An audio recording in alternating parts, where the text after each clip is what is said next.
The purpose of this video series is to outline the values and abilities that are needed for individuals to manage themselves well and their relationships well.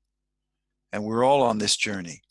The values and abilities that are outlined in these presentations are sourced from collective wisdom of history, namely moral and developmental psychology, social and emotional learning, moral philosophy, and the traditional wisdom found in spiritual text.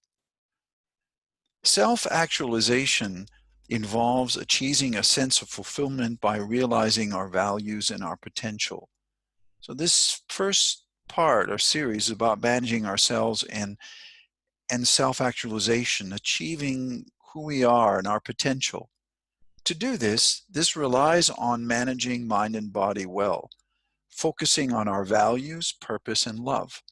These become the guiding principles and ideals that guide us. This determines who we are and what we do in our lives. The value of a person is largely determined by mind and body unity centering on love and the values that are actualized in the life of the individual. Putting our mind to a task and doing it takes mind and body unity. Listening to another fully takes mind and body unity. This relies on us focusing on that moment, all of our senses, on the person, listening to them. This relies also on a self-awareness of one's values, purpose, emotions, strength, weaknesses, and how they influence our behavior. So we cannot have peace within ourselves or mind and body unity if we are not self-aware. Managing ourselves well involves the mind's capacity to manage our thinking, emotions, and bodily impulses in the pursuit of values and purposes that are important to us. This relies on self-awareness of our values and purposes and strengths and weaknesses. As I said before, when we participate in a new activity, our thinking, we are training our brain to create a particular neural pathway. When the activity or thinking is repeated over and over again, the pathway gets stronger until the behavior becomes the new normal.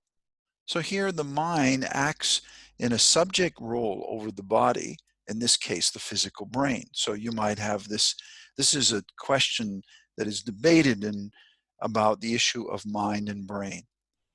So in other words, is it the mind who determines who John is, or is it simply the biochemical process and algorithms of the brain?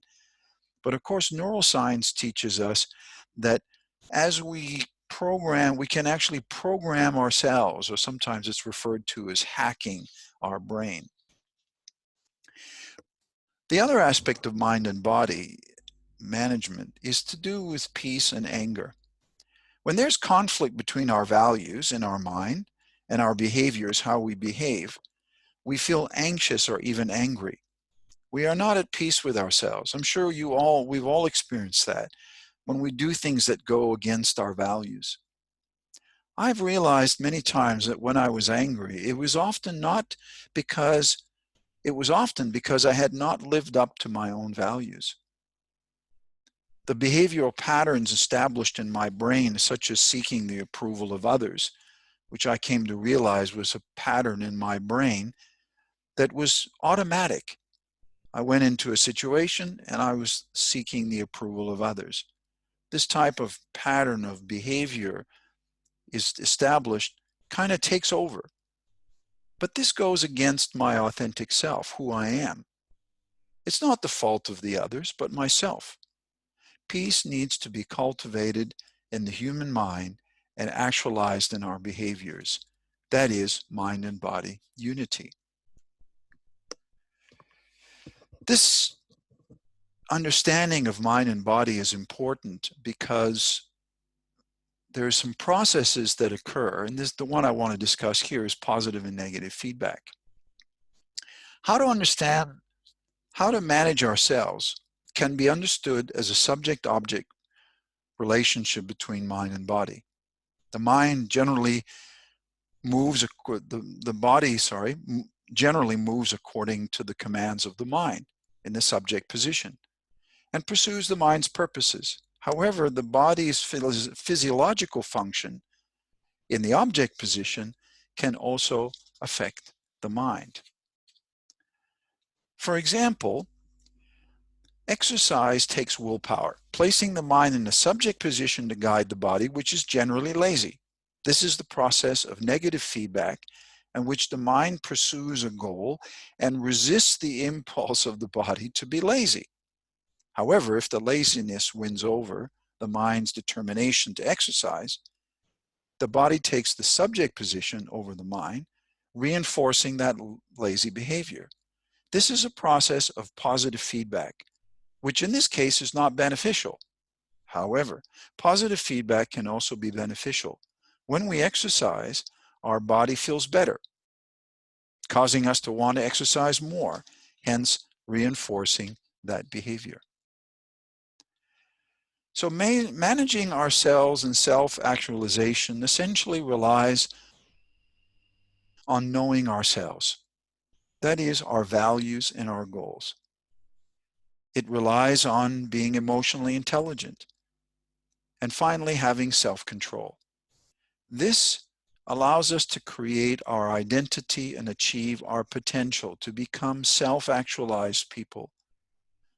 To live consciously, that is, to know yourself, responsibly and lovingly, is the way, the journey to self-actualization.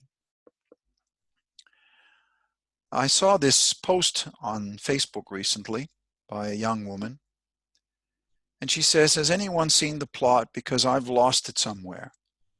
This is telling. We have all asked at some point in our lives, what is the purpose of my life? Values, purposes, and goals provide meaning to and sustain our lives. We need to know the why of our lives. We need to know who we are and what is important to us in order to chart our course on the journey. The same young woman posted this on Facebook. Some psychiatrists maintain that 1/3 of patients seeking help from mental health professionals present with issues of lack of meaning and purpose in their lives, rather than chronic anxiety or depression. Such widespread phenomena as depression, aggression, addiction are not understandable unless we recognize the vacuum of meaning and responsibility in the lives of many people. This brings us to self-awareness and self-evaluation. Self-awareness and self-evaluation of our own values and reasoning and the impact of our values and behaviors is an integral part of our personal growth. Some of the students I interviewed during my PhD shared about the remorse they and their peers felt about their actions on social media. They bullied others, intimidated others. This suggested a self-reflection was part of their learning. Think about it. These were 14-year-olds and they were able to feel remorse and had some form of self-reflection. I remind my students of this all the time. One must have a reason to be happy. Once found, one becomes happy. Happiness cannot be pursued. It ensues from how we live our lives, the result of our action, the actualization of a potential meaning and purpose of our lives. So many people are thinking that life owes them something, but it's in fact, it's our responsibility it's our responsibility to provide meaning by how we behave and what we do and take responsibility for. The Chinese philosopher Confucius taught this principle in the practice of archery. When the archer misses the center of the target, he turns to himself to seek the cause of the failure. So this is an opportunity for you now to possibly write down your own values. This is a Y chart. You can find these on the internet everywhere. And it basically is a way to break down a topic. So what do your values look like, sound like, feel like? You can do that later on. So thank you very much for listening. And I just want to say, share your values with a friend, and I'll see you in the next video.